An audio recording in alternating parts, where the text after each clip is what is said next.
So tonight we are here to celebrate the 32nd Annual Awards Gala of the Society for Women's Health Research. And again, we are just thrilled to have you all here in person. I'm Katie Schubert, I'm President and CEO of SWHR. Tonight is especially important to me. I came on board 2 years ago yesterday, and so that was just a few weeks after America shut down. So I'm really delighted to have the opportunity to finally meet all of you face to face after 2 years of virtual meetings and phone calls and seeing your homes or closets or dens.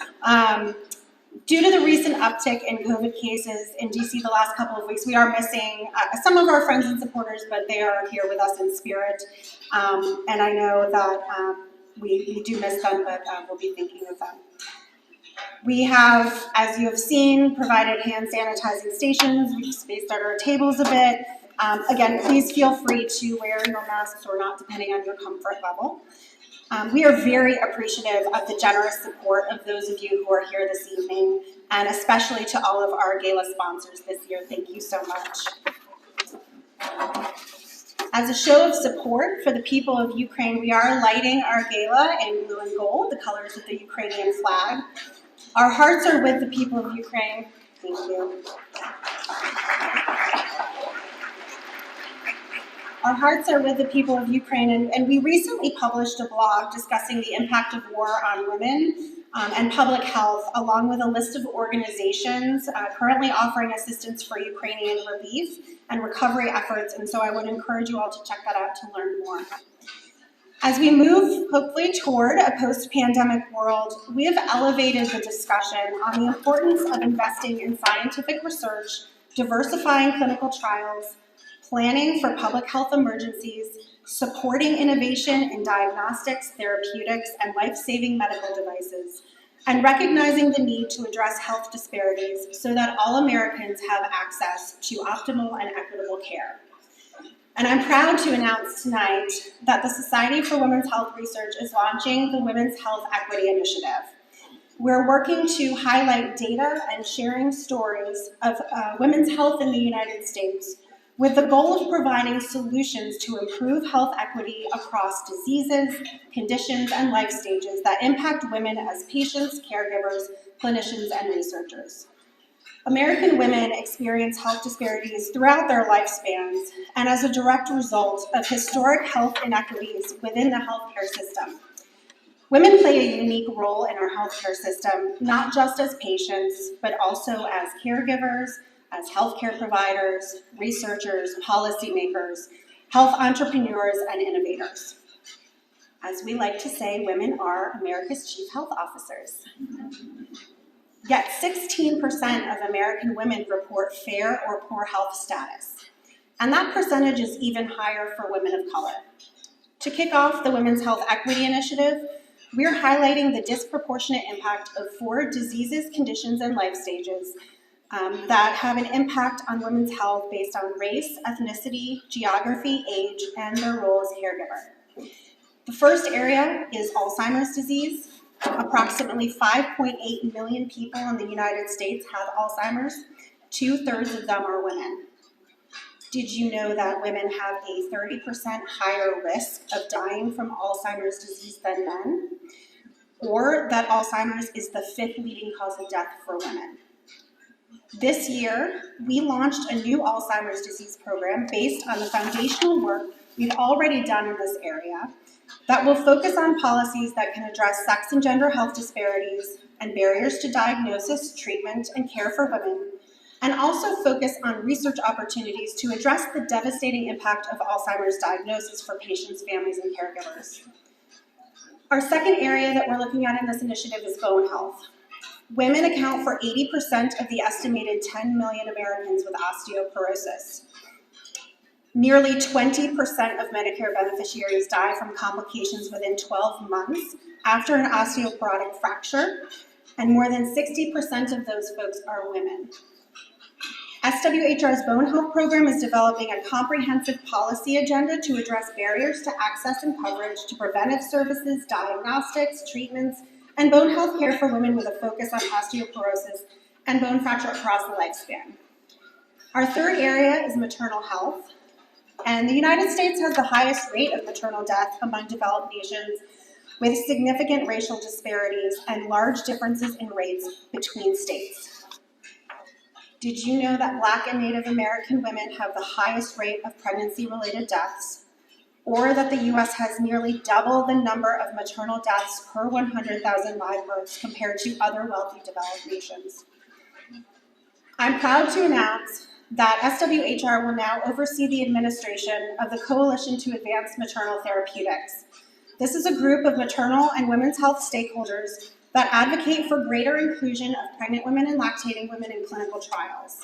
And thanks to our new corporate members, the coalition now has the resources to drive a maternal health agenda that will improve outcomes for pregnant women and help to implement the recommendations of the federal task force called PregWAC. We are pleased. This one's near and dear to my heart. I've been working with this coalition since it started in 2014, so I'm very, very excited about it. And we're pleased to continue working with the steering committee of that coalition, which includes the American Academy of Pediatrics, the American College of Obstetricians and Gynecologists, the March of Dimes, and the Society for Maternal Fetal Medicine. We have a number of other nonprofit members in the maternal child health and patient advocacy space in the coalition as well. And our fourth area within the Women's Health Equity Initiative is menopause. Approximately 1.3 million American women transition into menopause each year. And did you know that 34% of women with menopause symptoms are not diagnosed? Or that corporate health policies on average do not address menopausal symptoms or accommodate the health needs of older women.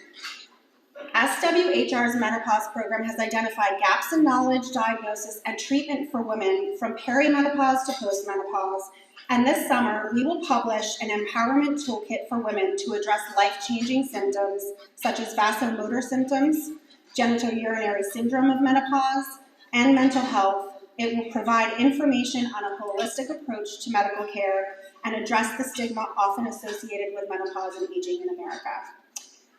We plan to expand the Women's Health Equity Initiative to include data and stories on health disparities for women in other diseases, conditions, and life stages that are identified through our ongoing science and policy work. SWHR is committed to women's health equity. In addition to those 4 programs that I just mentioned, we have programs that are intersectional with various areas.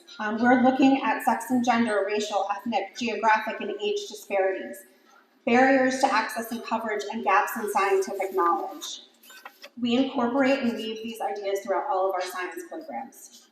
Those programs cover a wide array of diseases and conditions, and include autoimmune disease with a focus on utilization policies, endometriosis, lupus, narcolepsy, non-invasive prenatal screening, psoriatic arthritis, uterine fibroids, and women's diagnostics, just to name a few. SWHR science and policy programs also offer an opportunity to highlight and educate women, clinicians, and policy decision makers on the need for innovative therapies, diagnostics, and medical devices to improve the quality of life and provide better health outcomes for women.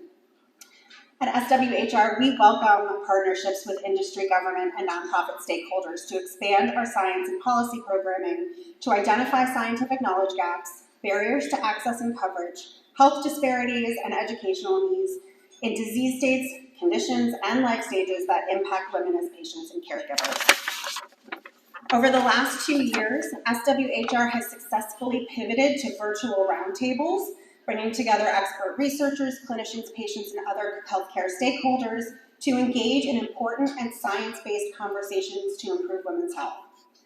Our science work informs our policy activities and priorities and drives our education and communication initiatives that provide women with the knowledge they need to make informed and timely healthcare decisions for themselves and their families.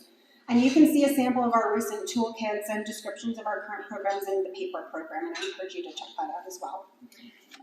Finally, we recently published our 2022 SWHR Women's Health Policy Agenda, which outlines policy priorities that will be impactful in women's health across 5 key areas: public health, research and clinical trials, lifespan issues, coverage and access, and biomedical workforce. Please be sure to check those out and our other advocacy efforts and follow us on social media as well. Despite the progress that has been made in women's health since SWHR was founded in 1990, we have much more to accomplish to ensure the optimal health of all women across their lifespan. And tonight we are honored to recognize 3 extraordinary healthcare leaders advancing women's health and education: Dr. Wanda Barfield, Pfizer, and Dr. Sudha Parikh.